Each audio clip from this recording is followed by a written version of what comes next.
I like the graphics on the screen, I'm not gonna lie. All right, let's get this thing out on the road and see what it's like to drive. All right, 0 to 60 in the Type R. Let's try it out. Little wheel spin.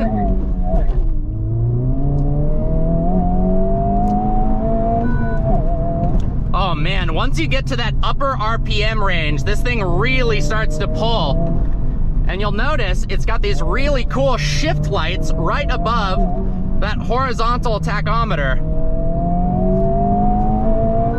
And it even beeps at you to let you know when to shift, which is pretty awesome. Now, I want to talk about the customizability of the driving modes because it's really cool that you can independently control things like suspension from the engine responsiveness and exhaust, especially because this car rides really firmly. Now on a track, that would be phenomenal, but out here on these bumpy canyon roads, it's nice to have a little bit extra comfort. So I've put the engine in R mode, steering in R mode, but the suspension in comfort.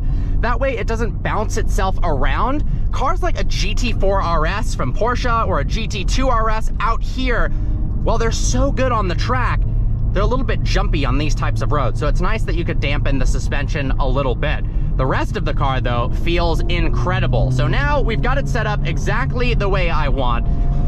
The steering is incredible in the Type R, impressively so. I mean, the steering rack feels almost as good as something you'd get in a Porsche GT3. The instant turn-in, the directness, and the feel of the steering is really, really impressive. It also takes a decent amount of effort to turn the wheel when you're in R mode, which I really like. I want it to be an experience where it takes a bit of effort, but at the same time, it's extremely, extremely rewarding. Now, the shifter is also one of the best in the business. BMW, what are you doing? Honda with the Type R has made a better transmission than I think has ever been in any BMW of all time. And I mean that seriously. This thing is so nice. Not only the way the knob feels in your hands, but the way it downshifts, the way the linkage feels, it's really, really impressive. Then we have auto rev matching, which you can change between sport and comfort. I'm actually not positive if you can turn it off or not. That's something for the comments below, but we'll leave it in sport since we are out here on the canyons. You've got a little bit of this notchy feel when you put it from second to third gear and third to fourth gear, but it's the most pleasing notchy feel ever. Now this thing revs very freely. Let's talk about the exhaust for a little bit. I'm not the biggest fan of the way the exhaust sounds on the Type R, but you know, for the price and the performance you're getting, this car is hard to beat. It's actually pretty incredible. And it also inspires a lot of confidence because of that front wheel drive layout.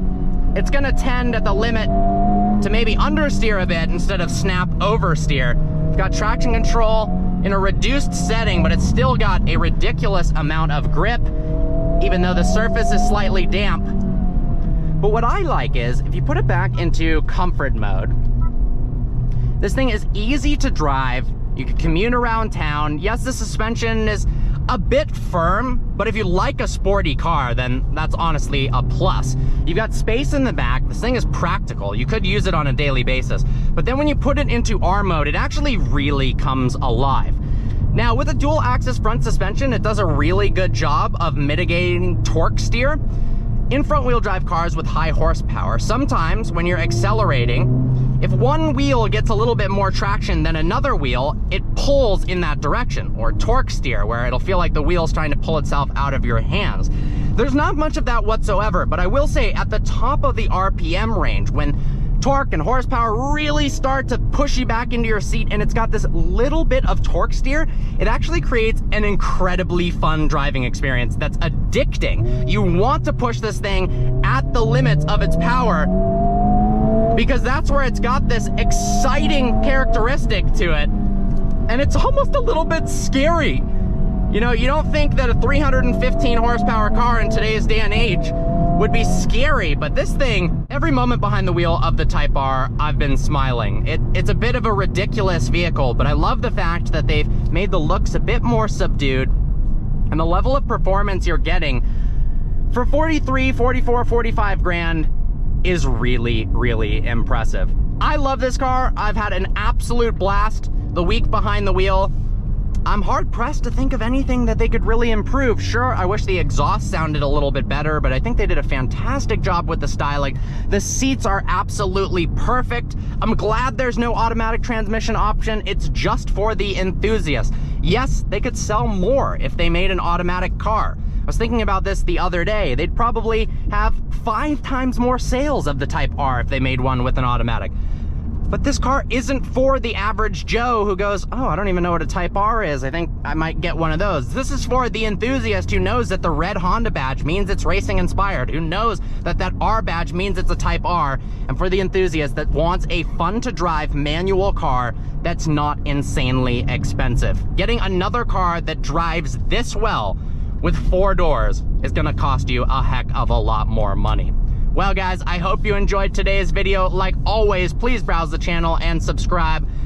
I look forward to seeing you next video. And even more, it's got lane keep assist and adaptive cruise control, so you can click this button on the steering wheel and commute in traffic and around town with this actually steering itself, slowing itself down, speeding itself up in the lane.